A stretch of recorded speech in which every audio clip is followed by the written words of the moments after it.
Em situações anteriores, tivemos a necessidade de fazer chamada entre objetos, ou seja, um objeto que chama outro objeto genexus. Por exemplo, quando criamos o objeto procedimento AttractionsList, tivemos a necessidade de filtrar as atrações que tivessem como nome de país France, ou outra alternativa de filtro, código de país igual a 2, que corresponde a France. E para resolver isso, utilizamos o valor fixo no código. Mas isso implica que, se quiséssemos filtrar as atrações de um país diferente de France, teríamos que alterar o código do procedimento. O ideal seria receber de alguma forma nesse objeto o valor que precisamos filtrar.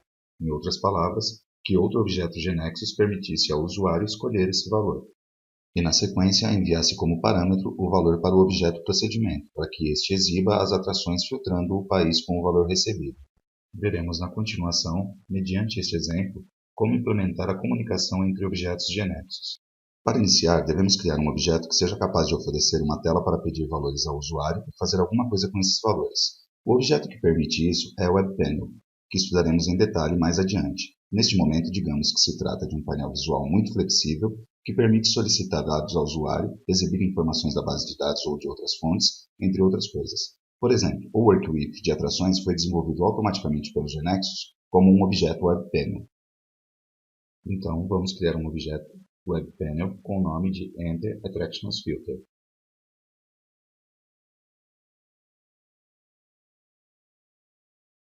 Veja que foi criado um form web que será a tela do objeto. O form web contém unicamente uma tabela.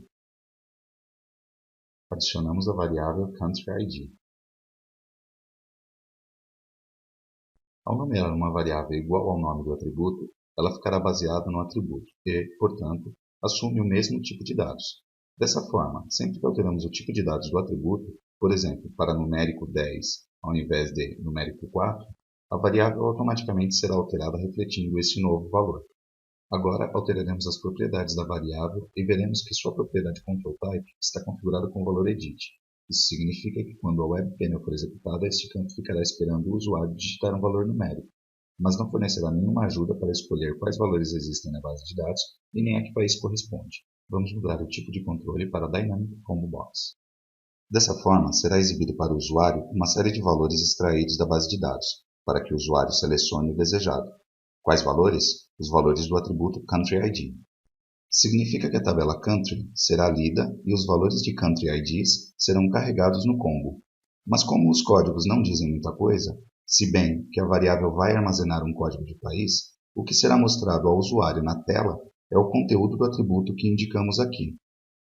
Escolhemos exibir o nome do país.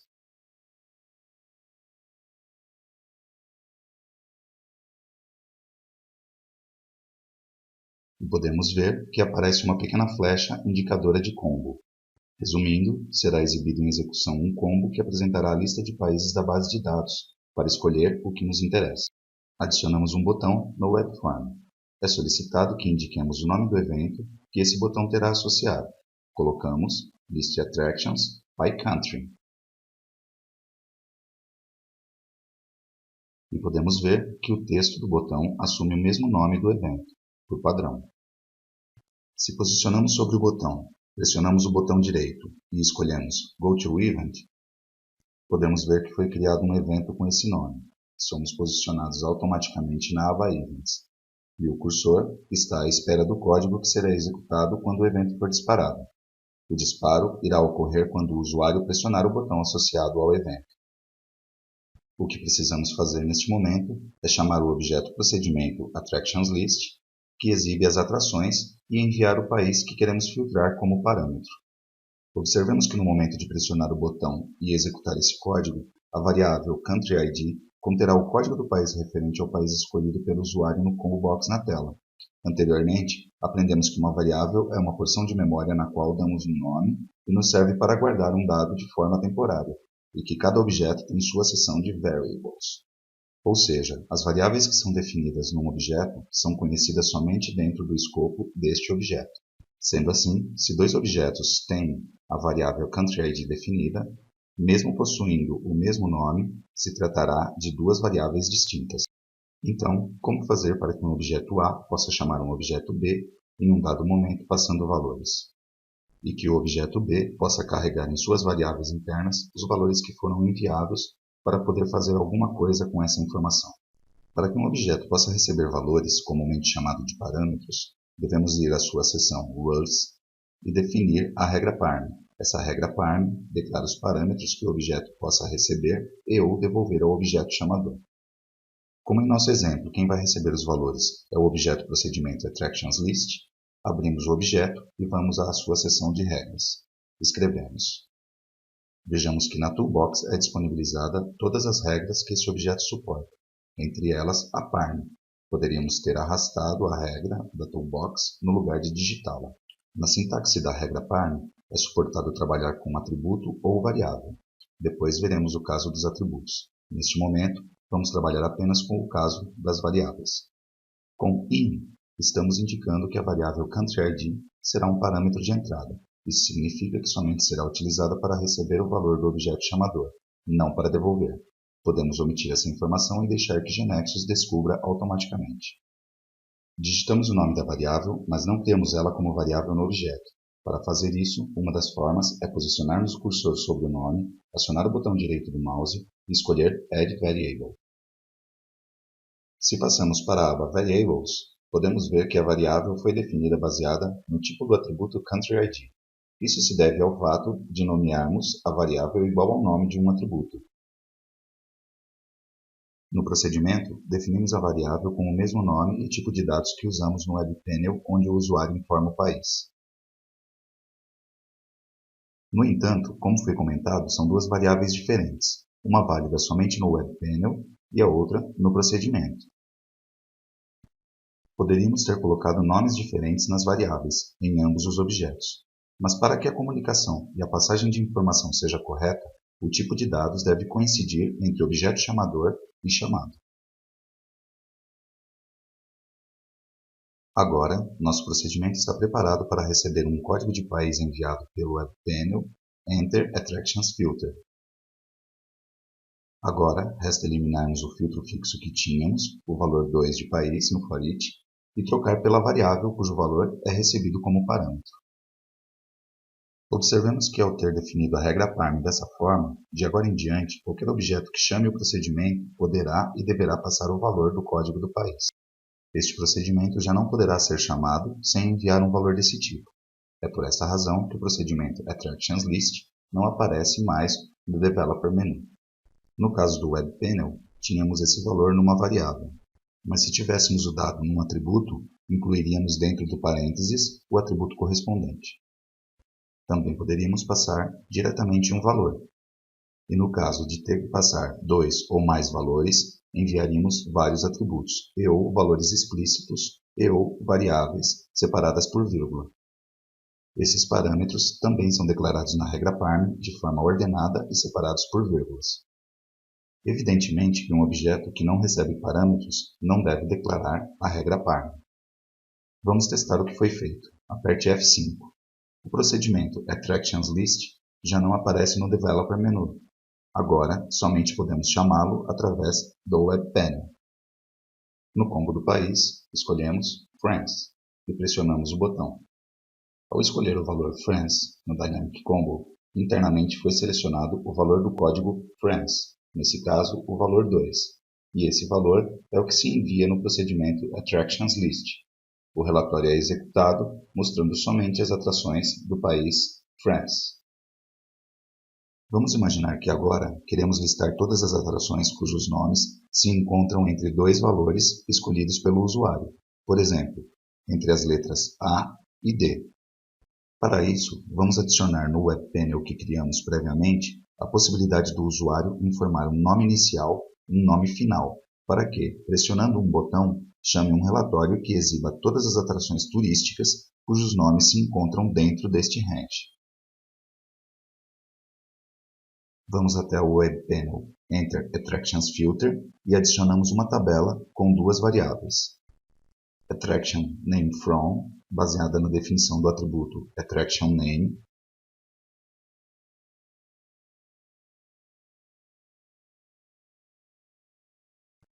e Attraction Name To, também baseada na definição de Attraction Name.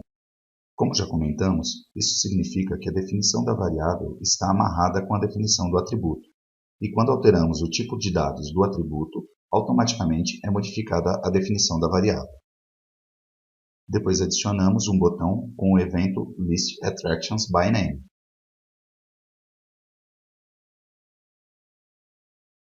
Posicionamos no botão que acabamos de adicionar, pressionamos o botão direito e escolhemos GoToEvent. Temos que chamar dentro do evento o procedimento que imprimirá as atrações turísticas do range. Já tínhamos o relatório AttractionsList, mas que recebia por parâmetro o código do país, não o range de nomes. Vamos salvá-lo com um outro nome, AttractionsByName, e alterar sua regra parm para que agora receba dois parâmetros de entrada, a variável NameFrom e a variável NameTo. Temos que defini-las como variáveis e especificar o tipo de dados.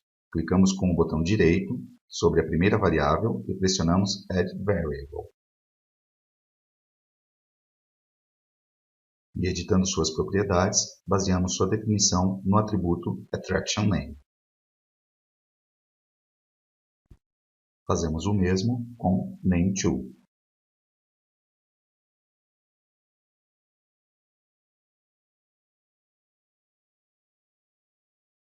Agora, vamos utilizar essas variáveis, parâmetros, no foreach, para ficarmos com as atrações que cumpram que seu atributo AttractionName seja maior ou igual ao valor da variável NameFrom, assim como menor ou igual ao valor da variável NameTo. Com isso, o procedimento está pronto, e somente nos resta a chamá-lo por meio do WebPanel. Vamos no WebPanel e adicionamos a chamada. Arrastamos o relatório AttractionByName da janela para não ter que digitar, e entre parênteses colocamos os parâmetros separados por vírgula. Neste caso, as variáveis AttractionNameFrom e AttractionNameTo, que são oferecidas ao usuário na tela. Observemos que o primeiro parâmetro que escrevemos na chamada será carregado no primeiro parâmetro definido na regra parm do objeto chamado, e o segundo parâmetro da chamada será carregado no segundo parâmetro do objeto chamado. Devemos ser cuidadosos de respeitar a ordem na chamada e a definição na regra parm. É uma boa prática usar nomes relacionados, como comentamos aqui, com o objetivo de entender melhor o código. Notemos que os nomes escolhidos para as variáveis do WebPanel e do procedimento são diferentes. Como já informamos, o importante é que os tipos de dados enviados e recebidos sejam os mesmos. Pressionemos F5 para executar. Abrimos o WebPanel e, para começar, queremos ver todas as atrações entre as letras A e Z. Pressionamos o botão ListAttractionsByName e visualizamos que são exibidas todas as atrações. Agora vamos diminuir um pouco mais o range. Colocamos entre as letras A e F e visualizamos o funcionamento do filtro. Poderíamos também ter implementado a mesma coisa com um único procedimento, em vez de dois. Vejamos como. Primeiro, vamos voltar ao WebPanel entre Attractions Filter. Vamos configurar a propriedade EmptyItem da variável CountryID como True. E na propriedade EmptyItemText, inserimos Select. Desta forma, sempre que entrarmos neste painel, não haverá um país selecionado por padrão, como até agora, mas será exibido o texto Select e deverá ser selecionado um. Agora, criamos um procedimento que será uma mistura entre AttractionsByName e AttractionsList. Para facilitar sua criação, fazemos um Save As de AttractionsByName e o chamamos de AttractionsByName and Country.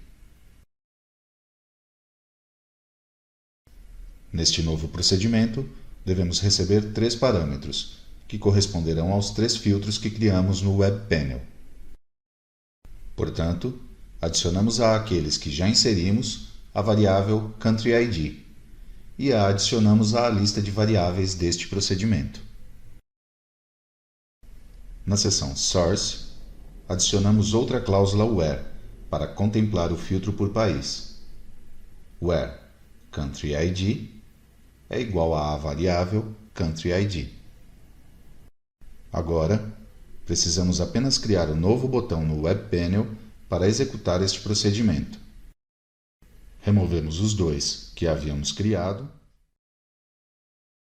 e geramos um chamado List Attractions.